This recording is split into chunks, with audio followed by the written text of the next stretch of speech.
US. And Did Elizabeth, yes? you were completely off for a second? Sorry. Okay. Let's hope everybody can hear me. Elizabeth is the co-founder of Martians and Sons, and she's an art director and motion graphic designer. And yes, welcome, Elizabeth. Thank you. Thanks We for having me on. We are thrilled to have you back, even. You are one of our very first podcast guests. And and thanks for joining with your voice today. As you know, International Women's Day, our theme is United for Equity. That is what we picked out. And we would like to have your perspective on how issues are going, especially your American perspective from the West Coast. And I'd like to start with a question. There has been a lot of developments in the last few years. There's been a lot of attention about equality and now equity with this new theme. How do you see the impact of this global conversation in your professional and personal life at the moment? Well, I feel like as a woman, a women designer. Yes. Well, we have to start with, I am very lucky that I do live in Los Angeles, one of the most liberal cities. I'm also lucky that I'm in America, that is also one of the most liberal countries. And then I'm also not, I'm not sure what architecture is about. I know what architecture is about, but I don't know how the industry exactly works. But I would imagine it's way more masculine than my industry, which is basically just creatives behind the screens pushing pixels. So I think in that terms, I'm lucky that I've never had the issue of sexism or microaggression or someone I felt like I wasn't heard. But I also think it's because I was always working in small companies. So it's usually between 20 and 50 people. So the hierarchy is very small. There's not really, maybe it's you and your boss, and then you speak to the client, basically. It's that level. It's very shallow hierarchy. So I'm just lucky that I haven't had the experience of anywhere where I felt like as a woman, I didn't get where I should be or want to be. So I'm very positive. Like I know I was trying to think, where have I seen something where I thought we can change? But I do think there's still not enough women in motion design, because that is kind of a subcategory of design, but motion design is very small. But I'm starting to see younger ladies coming up, and I'm very excited about that, because these are extremely talented people, and I'm just looking forward to see them in leadership roles and starting to educate other girls. So I just see growth, and I see positivity. So for me, I have a good experience with the equity part of it. You also have experience in the film industry. Correct me if I'm wrong.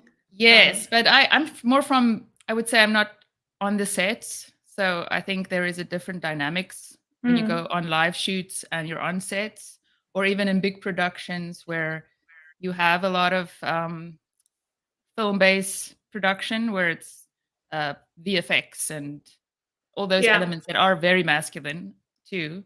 So I would say I'm in the film industry, but the film industry has changed a lot in the last few years. After the Me Too movement, I would say the pendulum has swung quite almost to the other side. It's very, I'm not there, so I can't speak for that because I haven't been, but I have friends who are art directors on sets. They build sets.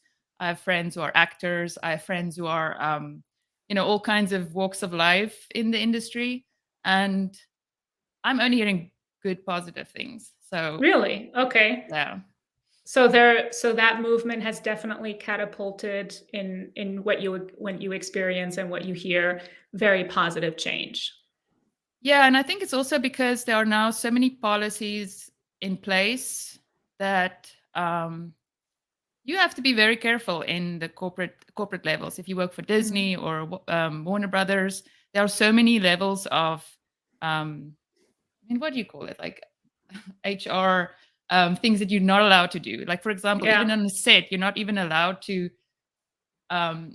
ask a girl out for a drink or something. Or you can ask a person out for a drink once, but you cannot do it twice. Like, it's really super tiny details of rules in place to keep the workplace safe. Little things like that I think is almost now too much. But I I feel was like about it's, to ask, yeah. Do you feel that is too much? I mean, that's a I, different, like you say, the pendulum swung very. yeah, because I have a lot of guy friends, and I just feel sorry for them. Like there's a few Mhm. guys that are single, and I said, well, don't you meet all these cool girls on set? And he said, oh no, Elizabeth, don't even go there. You cannot even try. Like it's Oh, really, okay. they're too scared. So it's almost like now, where do you meet a girl if you? I mean, I know it's not professional. It's I'm just saying that it's just like there's these things that I think men are so nervous in Hollywood that they cannot even do a simple thing for asking a girl out for a drink because you don't want to get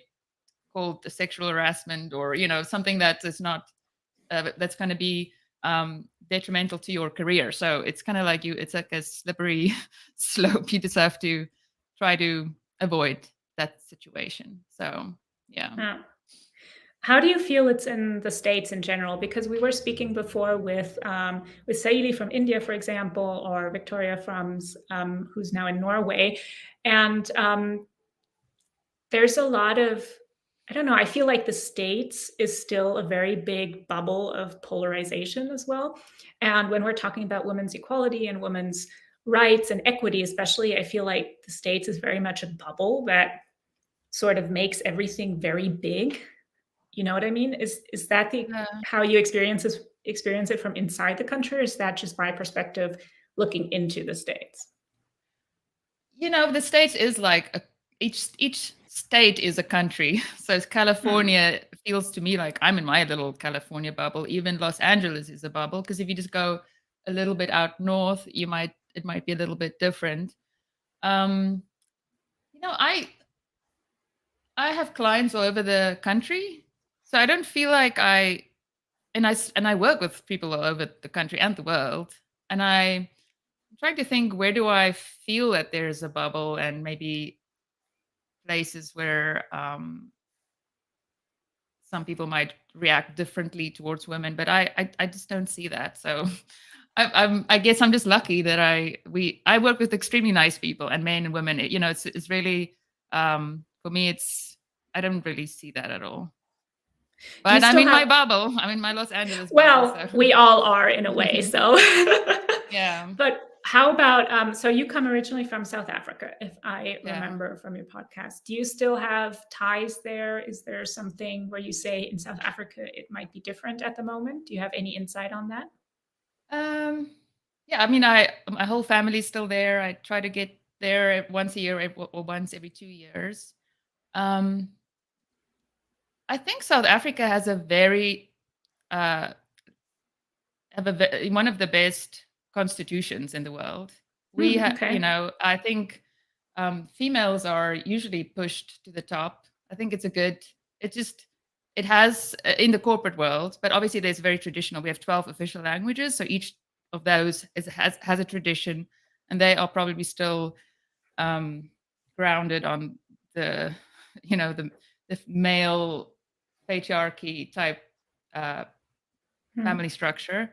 But if I just think of all the females I know who work, like my sister-in-law, my sisters, they're all in high up places in corporate structure. So I don't know how they get treated, so I can't speak for them, but I think it's getting better for sure. There might be some problems in certain areas, but yeah, I think South Africa is definitely one of those countries that I think definitely celebrate female leaders and female talent.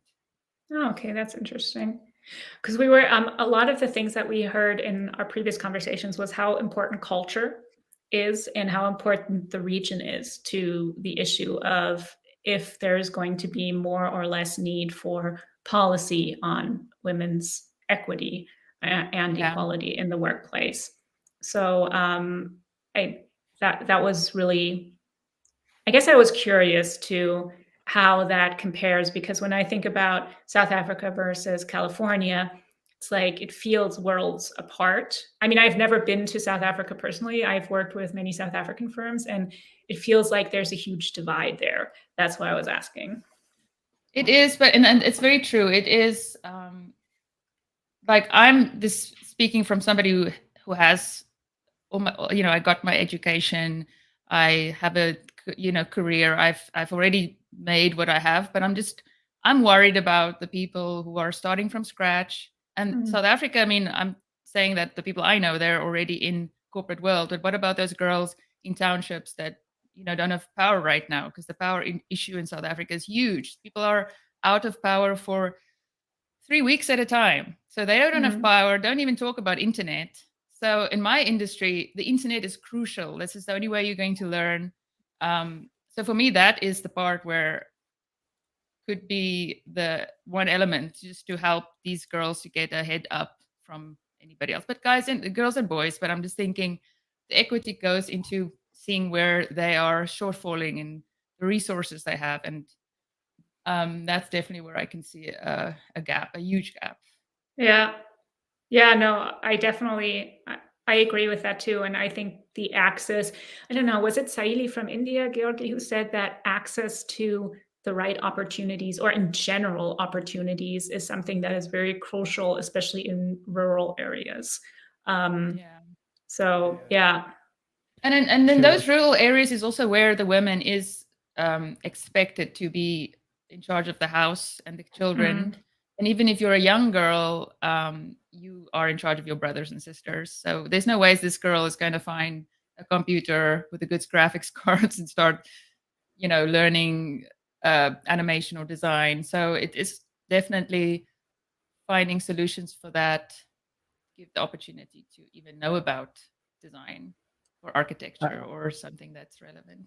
I have one curiosity too, because you have an overview. You said, I mean, you already explained a little bit about the situation in LA with the film industry, and in general, California is known as the most progressive state, so to say, probably in the world, because the culture comes from there, like Hollywood. How much it is true between what is in the media and what is in internet, this super divisive way of communicating the issue, compared to the to the reality, like in on the streets, on the set, on the in because sometimes what we have noticed today, talking to so many different people, is that media and social media tend to funnel the topic in a very narrow way and create this sort of black and white kind of contrast. But by talking to our guests from all around the globe, it was more collaborative, in understanding, inclusive, and also from the women's standpoint of view, wasn't like blame game towards someone, but it was more like, okay, we have to change and start in a new way. But it was more like, now, I don't know, men have to pay or something like that. So is it like just media overdoing it, and then in the reality on a daily basis is a little bit more chill out? Yeah, exactly. I to be honest, I don't even watch mainstream media news anymore because you never know what to believe. It's so polarized according to the right or the left. You know how those social media pundits with their YouTube arguments. I think as artists, we artists the type who not really engage too much in those kind of, or I don't know, maybe I'm just generalizing because if there's unjust, I will speak up. But I feel like I just want to do a good job, so I don't want to get involved in any aggression. Or I'm a pacifist, anyways. I think so. I think the media is definitely blowing things out of proportion. And But do you feel it's hurting the issue? Because there's a positive blowing out of the issue, I feel, that says, okay, we need to call awareness to it. And then there's a negative and toxic one. And I don't know, I feel like it's a balance depending on the times. Yeah. I Yeah, and I think the problem is also then it starts becoming just noise, Yeah. and there's no action points. So it's the same with activism with environment. You kind of become like numb to all the news you hear, and you feel like helpless, like there's nothing you can do about it because it's just constant information you get. So I do think it hurts the cause. I think it would be great if we can just have open conversations, but even conversations like this, kind of live streaming and just having voices from all over the world, I think hopefully will get rid of more noise and just a open conversation with all kinds of opinions, not just one side. Yeah. Yeah, I found in our previous conversations that I loved how you said, I just want to do a good job, or I just want to do my job or my work. And we had that come up a few times as well, that it's like, why do we need to talk that much about gender? Why do we have to put that much focus on it on the one hand, and on the other hand saying, well, there isn't enough opportunity up the ladder for certain people with certain characteristics that are maybe calmer and not necessarily have an elbow mentality to get into the boardroom, or women in general. And we talked a lot about the quota. What is your opinion on having a quota for females in the boardroom, or for a, let's say, 50-50 employee split for genders in the company? Or how do you do it in your own company? You have a small studio. How do you make sure that everybody is taken into consideration? Yeah, so that is a good question. I have to be honest, for me, talent is always number one. Like I always just look at the portfolio. I don't even know what race, gender, whose portfolio is this. I look at a portfolio and I see what aesthetics they have, what kind of skill set they have, and usually if they're available, that's one very big one. And then I'll make a bucket of the talent, and then actually only at that point I will email. If I don't know them already, I'll email, and then I'll be surprised if it's a woman or a male. But for example, say I have a spot for 5 people, and I have, say, a dude that does 3D, and I have 2 candidates to do, just say, particle simulation or something. And then I still have 3 other shots, but those 2 candidates is a woman or a male, 2 opposites. Then I'll pick the girl because I don't want just male. So I will kind of first do talent, and then I'll do the diversity of the people in the team. And I think it helps a lot if you have people from all walks of life doing the job on a team. How so? Oh man, the dynamics. I think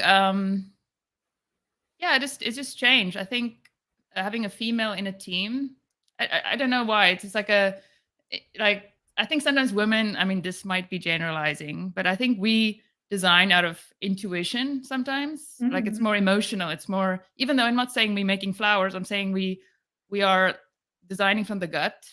But even though there are guys doing that. Yeah. There are guys doing that too. So I don't want to generalize, because there are some. No, this is just your opinion. This is totally fine, your experience. But some men, they are just really good technically. Like I know if I give this shot to a guy, this specific designer, he's going to render that piece that it looks like a real live action building, for example. I know that he's so technically good that he will do a good job. But it's not saying that he didn't work from the gut. I just know that he has extreme talented technical capabilities, that's his style or his technique, and that's why I use him. So it's just one of those, you kind of pick the person for the job. But what I like about women is it's sometimes more organic, so you never know what you're going to get, and then it's sometimes these delightful surprises that you didn't expect. So that's what I like. I think that sensitivity of men and women, like it's not that men don't design with their emotions or with their gut. It's just more like we have a different aesthetics or a different way of interpreting design. I can talk about this in a sense that we had a construction site visit from my office, and I did a video of the building. Anna created an Instagram reel, and also our PR manager at the office, who is a woman, made us also a different video using similar footage.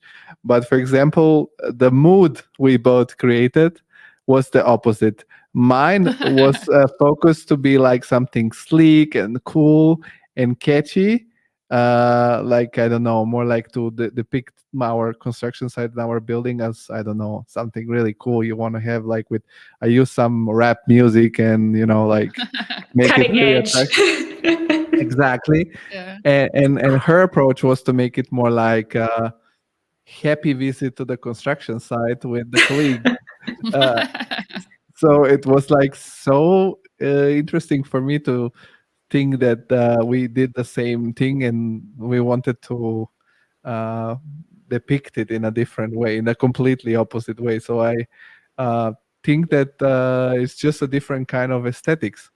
Yeah, And exactly. And that's why you need more people, those diversity in a team, because that's how you create the next level creativity. It's like you can just do the things you think works, but if you want to elevate it, you get those people in with their vision of something, and it really it's just great making these. It's almost like a recipe. You find the right ingredients and those other people, and they make this unique product that you wouldn't be able to get if you just use one person with one talent or the same kind of people. So yeah, I love and that.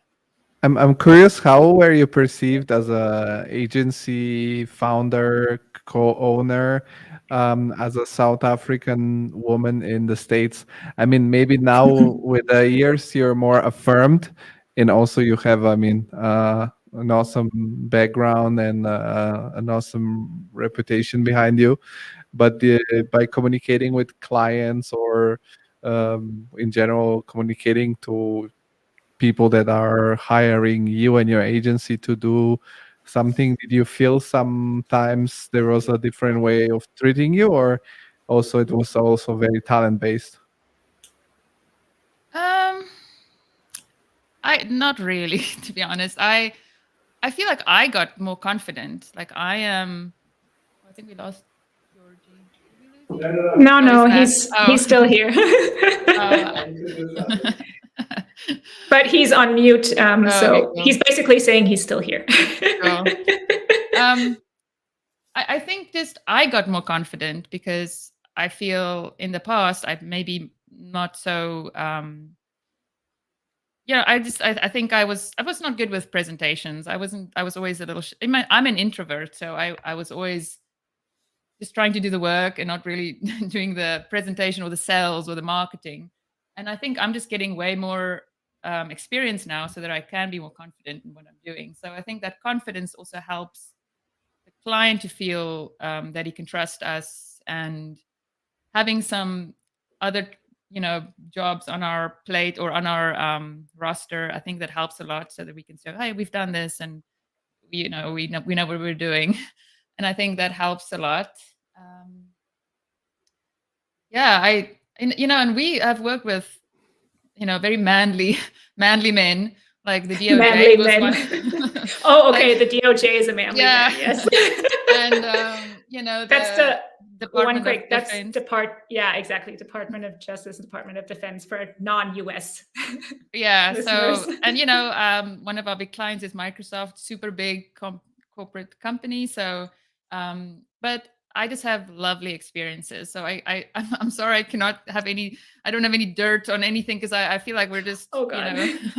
No, this isn't about dirt. This isn't about dirt. Yeah, It's about it's about assessing exactly what we were saying, that we wanted to discover. It's very anecdotal, because you're not the women in the in the whole industry, but it's to understand that what are the experiences of the people that we know, so that maybe if maybe the outcome of this conversation can be, situation is great, we're doing fine. Yeah, but I have to, again, I'm not in your industry, and I'm pretty sure your industry is way more red tape and jumping through hoops and speaking to contractors. I can just that just gives me Mm. shivers down my spine thinking of have to speak to a contractor or someone who needs to, oh, the stairs are not on the right side of the building, you have to break it down. I cannot even imagine having that conversation with a dude. Like, Be- so believe me, sometimes being a woman is better than being a man because they like spare you the worst of themselves because exactly you're a woman. oh, Well, Sometimes they go, yeah, but I don't know. But your worst is not necessarily the same as my worst. So I don't know if I think "Mm, you then have to judge, do I prefer being screamed to and cussed at, or do I prefer being sexually harassed? It's like, yeah, or passive I don't know. aggressiveness. Yeah. So I think the biggest problem I hear in my industry is like when we go on construction sites and there are some colleagues who are women around. It's not so much the difference men female, but it's more like if you get to work with a little bit older male because they have still this old Yeah. OG old school mentality where they do jokes where I sometimes as a man say, dude, come on, like this is not okay, definitely not okay. So let's rephrase this one sentence please, or let's not do this comment because it's not professional. So indeed there, but on the office side, we are more or less 50-50, and also like with the advent of um, architecture being basically 90% of the time graphic design and 3D modeling, you can imagine that also that has there are a lot of women that are passionate about this craft, no, like particularly I think interior design, it's made female dominance, I think. What do you observe in the rest of the industry, Elizabeth? I would be curious to that because I feel like motion design and anything that has to do with animation, that is still very male dominated on the founding side. So who owns a studio or leads a studio? How do you feel about that from inside that industry? I still think we need more girls. Like even on my little YouTube channel, only 11% are women. So Oh, I'm wondering wow, where okay. are the girls? Where are they doing? But I think what I like about it is that a lot of education is starting to get to them through either new classes. Is like School of Motion. That's now a really cool school that's online. So you can be anywhere in the world and you can learn the skills. Um, I have to say that pandemic, I feel so sorry for interns. Like that's the years that you are catapulting yourself out of the masses and learning and finding your voice. And right now, almost all my jobs are virtual, so we still just do online calls. And I see these interns in the call and they're helping, and I just wish I can tell them what to do, like help them just Yeah. to help them grow, because it's really not it's hard to grow online. How do you I don't know how you do it, because I was so lucky that I was sitting next to one of the best designers and I just constantly looked over his shoulder and see what he was doing, and he was showing me shortcuts, and just that kind of interaction takes years off your skill of your learning. So Yeah. that is the part that I'm hoping that it will, everybody's getting back to office again, but our industry is so conveniently made so that we can work from home that it's to the detriment of, I think, younger people coming in. Yeah. Yeah. Learning on the job becomes almost impossible. I remember when I started my career, it was a lot about how is this person answering the phone? What are they saying? How are they saying it? What are Yeah, they doing? How are they doing their day? What does a day even look like? You can't do that online. totally. You're And for missing us, everything. yeah, and for us, the big part of is your thought process. Like, how do you get all the ideas? How do you do the research? How do you bring it into buckets of concepts? How do you rationalize it? How do you sell it? It's those Yeah. parts. It's parts that doesn't happen in a Zoom meeting. It happens on a big whiteboard with printouts and brainstorm sessions, and that definitely is getting lost. And it's Hmm. there's no other way of doing it but in person. So Yeah. I find that interesting then because a lot of design firms and agencies and also creative agencies, not necessarily only motion design, but also the classical creative work, they are doing fully remote Yeah. setups now. And I really wonder how they do that with their how do I say, with their future talent, that they have them and they not only keep them engaged, but they actually teach them something super valuable that goes beyond the hard skills of pushing a pixel, Yeah. like you said so lovingly at the beginning. Yeah. Yeah, and we've trying to be creative. For example, sometimes on initiation of when we do our R&D phase, we'll have a live Google Deck, and I'll just start putting things in thought buckets. So, oh, let's do this is the one idea, and then the next idea, and then I'll ask the interns to, hey, find stuff and just throw it in there. Don't worry about if it's good or not.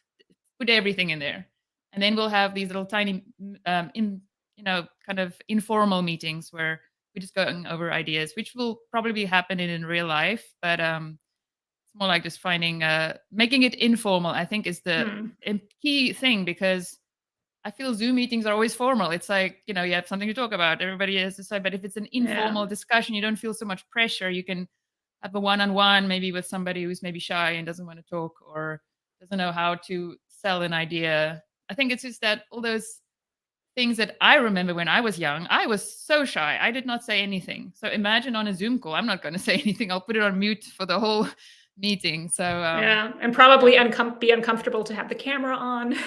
exactly, yeah. Yeah. Yeah. I wonder, what do you feel when we're talking about women and also young women coming into these jobs in this, let's call it this difficult time where everything is remote and where it's really difficult to, I don't want to say assess, but understand what kind of skills somebody has. How do you feel as a studio owner? Is it difficult or hard or challenging to create opportunities for these people to move into their craft?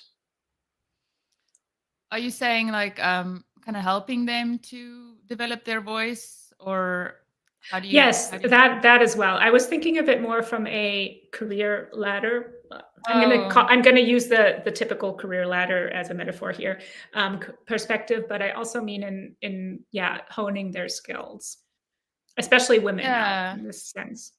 So we're only using freelancers, so it's always hard to completely help somebody because they are kind of on their own Mhm. path. But one thing I am making very sure, if someone tells me their day rate and it's too low, I always say it's too low.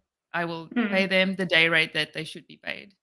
So I think that Okay. already, just having paid what you should be paid with everybody else is, I think, very important, because that already give you your freedom. So you don't need to, you can already know what to do for the next company. Yeah. Then I I just love to teach. So if someone doesn't know something, or if someone, like, sometimes we have designers in and maybe they're pure cinema, maybe they do a little bit of cinema and After Effects, but they would love to know cinema, then I'll give them an opportunity and I say, well, do you want to try this? I will not, we're not going to use it, but if you want to try this version in cinema, just try it out and see. So it's no pressure. But if you Yeah. want to make this transition or title card in cinema instead of After Effects, feel free to do it. And I'll give you some time to learn, teach yourself to, or what I'll do is I'll set it up, like do the lights and the camera, and then they already know how the set, there's like already 2 steps removed of spending time figuring out the cameras and stuff. And then that's actually always sometimes a good way of starting a job or starting to teach someone to learn a new Yeah. program. Yeah, that is cool. So it's not just like A to Z, the Yeah. job, but it's like plus C in Yeah, a but I way. have to say that most of the girls I do use, they are top of their game. They teaching me stuff. So it's not like I have the opportunity. I had 2 girls that was new-ish, but even they were so good that they were just like within a week they knew already more than I did. So That's cool. I don't always get to work with many younger kids, but I do freelance as well. And when I do it freelancers at bigger companies, there's a lot of interns, and I mean, I do sometimes just Slack them personally and say, hey, do you know how to do this? Because I've heard that the creative director told you to do this, and I know that I didn't know how to do this. So sometimes I just I like to go offline or off another branch on Slack and just chat with these interns, because I sometimes can see how nervous they are. And if a creative director tells you to do something and you don't know how to do it, I think you should say you don't know how to do it, but they just don't say it. They just really just, I'm sure they go figure it out, but there's a lot of pressure there. I mean, especially in this economy, it's like, I better not say it, or else who knows what will happen. And there's probably 5 after me that want my job. We were talking before about mentorship in the conversation before this one with Victoria and Neha. And what I'm hearing from you is a little bit of a mentorship approach as well, to, especially when you said, if they're not charging enough, I will tell them. For me, that is something that is really valuable, that really classify as you're helping me with your experience and telling me, look out for that. You're not charging enough. So I do hear a lot of that approach. Would you consider that one of the important things when we're talking about International Women's Day, that there should be more mentorship in your industry? Or is there enough, do you think? There's no mentorship.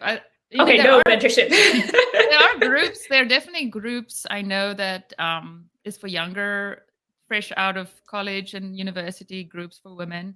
But I feel like there's not enough leadership. Maybe there's not enough older women, female women, motion graphics designers that maybe use it. I think it's really important, especially as I said, with COVID, everything was just, nobody's there to help the new kids on the block. So I mean, I think forums and women's groups are great, but the one-on-ones I think is the most powerful. Like, you can really help somebody anything. But I think it's not just mentorships in career-wise. I think even just doing a small, mindfulness or financial independence, or all these levels of that goes beyond just your career. I think sometimes people, like, I've seen women, not just women. I mean, I've worked with freelancers where they don't even have an invoice system. They invoice me, like, usually you should try to invoice regularly, like maybe once a week. That there was one designer that only invoiced me after 2 months.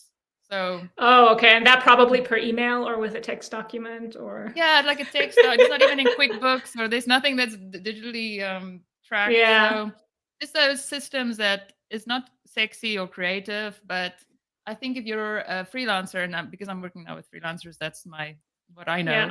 You have to treat yourself like a business. So do you pay your taxes? Do you save enough every month? All those kind of higher arching things that will make you more powerful in the long run, so you don't always have to be a hamster in the wheel. Those are things I think is part of mentorship, and I didn't have it. I had to learn it on YouTube, I guess. I was about to ask if you had a mentor, because did you have a mentor? You said no. No, I didn't. I just don't know where I would have found a mentor if I wanted a mentor. I guess you can go online, and do they have you can go on forums, I guess. I think that's a long process to find somebody. Yeah, and it's like I feel like every job I worked at, or any company I worked at, there was always a creative director or a whole bunch, and I learned from them. But it's not like we went for a coffee and they talk about my day rate and my 401k plan, and it's not like we spoke about things like that at all. So it's not, for me, a mentor kind of helps you steer your path, your career path. Yeah, I'll ask you, what do you want to work on? Do you want to work on environments? If you want to work on environments, let's put you on this job. Like, next job coming in, you have to kind of ask people what they want to do, and nobody asked me ever what I want to do. Yeah. No, I get that. Georgi, you were mentioning before that you get a lot of your, I'm going to quote it, mentorship from podcasts and, for example, the Joka podcast and stuff like that. Do you want to add anything to that? No, I was just curious before. you said you like to teach a lot, and I was curious, how is also the reaction from the male part of the people that you are mentoring? Is there some sort of are they okay that a woman is teaching them, and also like, do you sometimes feel maybe there is a little bit of frustration? Because I mean, I saw your tutorials and you're so good. Thanks. Really also for the people who want to learn some basics in I mean, they're not basics, but there's some like tricks to create certain results into motion graphics. It's a great channel. And we'll add the link in the description too. But that was my curiosity, if you think that there is some sort of, I don't know, rebellious approach just because you're a woman and teaching, or you haven't felt that, and people nowadays are like, I want just to learn and I don't care who is teaching me. No, but you know what? My tutorials are all one-sided. The only way I know how people perceived it is by looking at the comments, and I never know if those are just bots or or is it real people. I think it's their not tutorials only. I think when you work together with someone, like even if it's freelancer team member, or as you said, sometimes you let people try out stuff and give them tips. You know, I've never had a bad feedback. I think my style is not to tell somebody how to do it. Like usually when we have an idea, so say for example, I want an explosion. So I will say, hey, look at this tutorial of an explosion. Maybe you can try this. So someone will go to this YouTube channel, watch the explosion tutorial, come back and build it. And then I'll look at the file and then I'll say, well, that's great. How about using a push deformer instead of a dynamics or whatever? I'll just suggest things, but I usually don't really just tell people what to do. I usually just give them a direction and then see what they do. I have no bad experiences with men or women. Yeah, I think it's how you communicate it in the end. And I think there is a difference also, like from our previous conversations, I heard a lot, or I had the impression that it's also a generational thing a little bit, that the younger generations, that this topic is not necessarily about gender, but maybe opportunities for everybody in this economy. And I don't want to say that the topic is not important to focus it on women, but I do hear that younger generations don't perceive a gender bias as much as they perceive an opportunity bias in general. Yeah, that is very true. Have you observed that as well a little bit? Because you do work with younger freelancers as well. Yeah, and I think you know, also have kids who are almost teenagers, so there you go.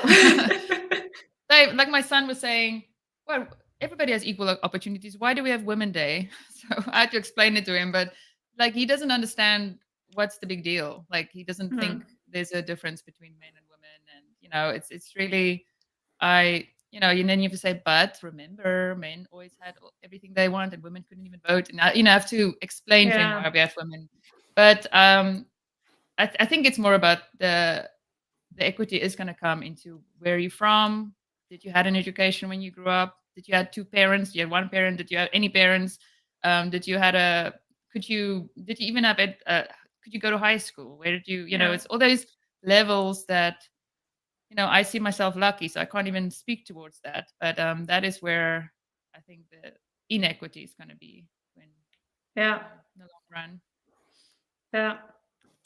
And I'm curious, like to go on the, like, I don't know, proactive side on the topic. You are, I don't know, I don't like the word successful, but like, let's use it to say that you accomplished. Accomplished. Like you clearly have some certain level of success as a business person, as a designer. Also, like you have proven yourself in South Africa, in the UK, in LA, and you have a family. You have all these things running together. Do you have some suggestions for women that want to have a accomplished career, that want to have like if you have some, I don't know, how you approach, how you balance all the tasks you have, like between kids, between working. So how does it look like, or how has it looked Oh like in the man. past? Elizabeth is like, yes, please, I'll take that piece of advice if anyone has it. Oh man, yeah, it's hard. I have to say, I'm very lucky that I have a great husband who was basically stay-at-home dad for a long time. And, he was one of the other five dads on the playground with a stroller. So I'm just lucky that I do have that part covered. And I think if you don't have, maybe you're in a team that's both driven, maybe there needs to be some compromises, I think.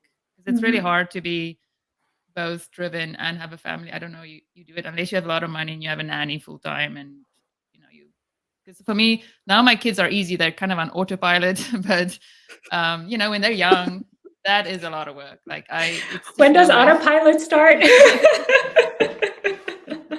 As soon as you can leave them alone at home, I think you finally have freedom. My goal, have kids and autopilot. Yeah. So I would just say, be okay with it that you are going to take a year of your career, and don't beat yourself up and think you're losing. Well, in my industry, I don't feel like I lost anything. I actually think I gained more mental strength. I also, when you're that year you're off, or 6 months or whatever you can afford to take off, or if maybe your company pays for you. Like I was a freelancer, so it's hard because if I don't work, I don't get paid.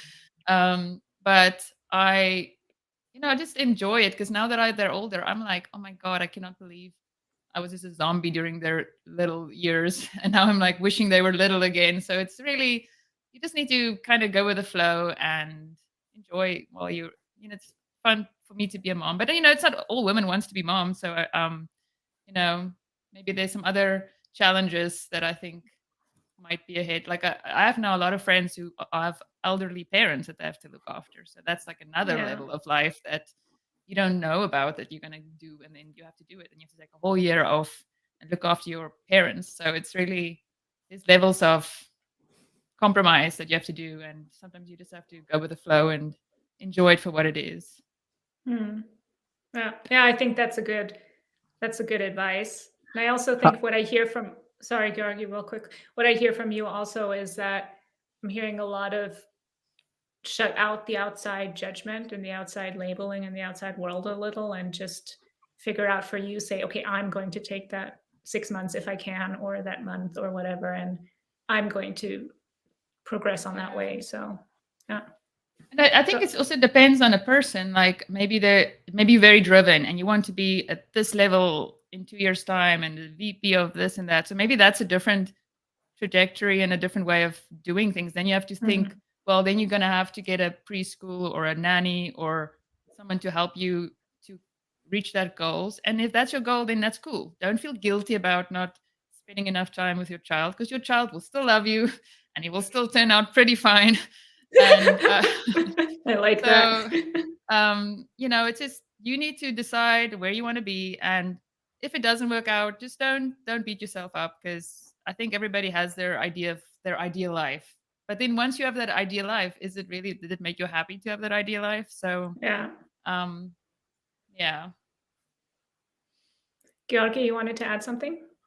No, I was curious if this came, like if it was because we were talking exactly about this, that for example the culture should be changed, and men should be generally more open-minded towards being the one that are stepping back a little bit when needed, and not break this preconception that the man has to provide and the woman has to take care of the house and the kids.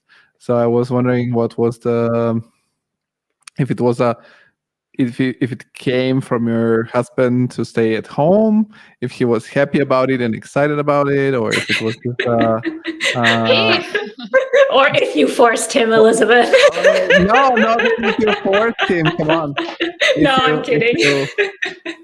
if you came up to a compromise, that was my question. Like, I was saying before that, for example, in another live we were saying, if in a couple, a woman, it's like the caregiver, I think, though. earning more, she should be the one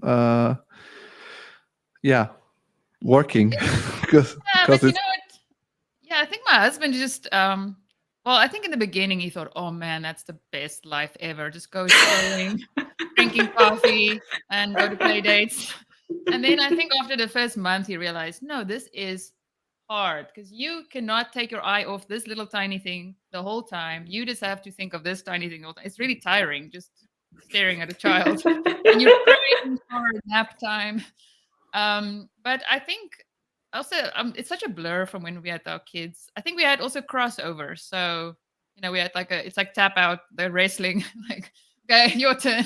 So it's almost like I had a month of a job, and then because we have a studio too, we can kind of juggling between the two. We have a job that's more tech heavy, so he will do that, and I will do more creative side. So you really have you have to have a conversation with your partner and just make sure that you're both on the same idea and team.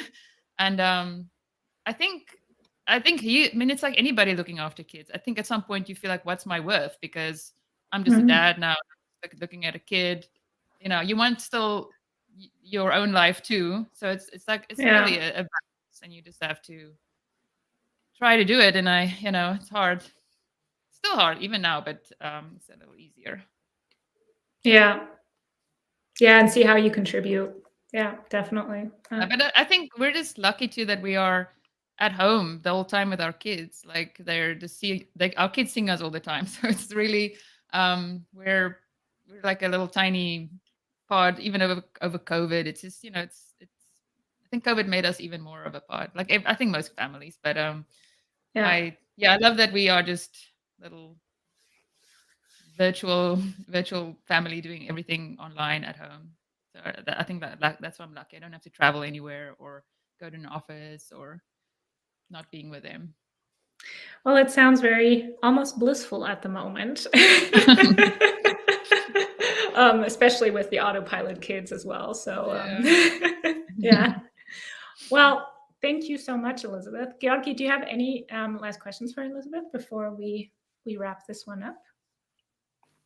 No, I think as always, I'm super.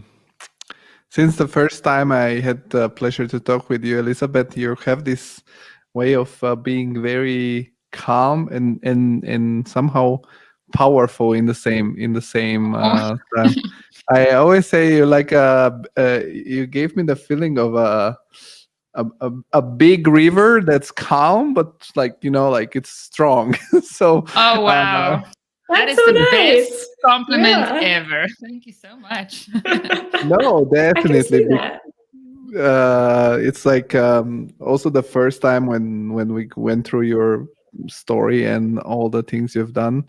I remember I was so uplifted after our conversation. So I know that it's very hard to connect with you due to the sheer time zone distance. You wake up, we go to bed. But it was nice to have you on back after a couple of years. And I always want to say you're always welcome back, even when your private passion project with the tutorials gets even bigger and everybody goes on there to learn how to do motion graphics. Yeah. Oh man. Well, thank you so much, guys. And I feel like I'm so proud of you guys with your podcast, and it's growing so quickly. And you guys are doing such a good job. So thank you so much. I really appreciate it. Thank you very much. And I think with that, we are concluding all our live sessions today. I think I'll say a few last words before handing over to you, Georgi, for a few last words. I think it was super insightful for me to see all the different perspectives of women in life and in the workplace. And I loved what each person brought to the conversation. We talked about culture. We talked about listening. We talked about having men in the conversation, how important that is as well. we did a long circle around mentoring and really creating space for different kind of character types to create opportunities for them, not just the pushy, elbowy guys. And I loved ending the day with you, Elizabeth, with showing that you can still be very happy with where it is now, but to contribute to younger generations, really taking the opportunities, taking the right day rates, and even if it's just like simple things like that, but to create the space for them to grow into their full potential. So yeah, I think that's what I took from this whole day. Thank you, Elizabeth, again. And Georgi, I'm going to hand over to you. I'm totally flashed from all of our conversations. No, totally. I really love that it was very uplifting, and it didn't end up in being this I don't know, blame Bashing. game and bashing at certain, I don't know, at males or something like that, or talking about this toxic masculinity and patriarchat. It was about, was very, also I try to contribute as a man to explain why it's important to, defend equality and equity, because maybe you're a man, but maybe you'll get to have a daughter one day, or your sister is in trouble or stuff like that. So it's not a pure division, right? We all have relatives and connections. So no, it was definitely great. Okay, so And so thanks, that's everybody. That's it from us. for today. Thank you. Thank you, everybody.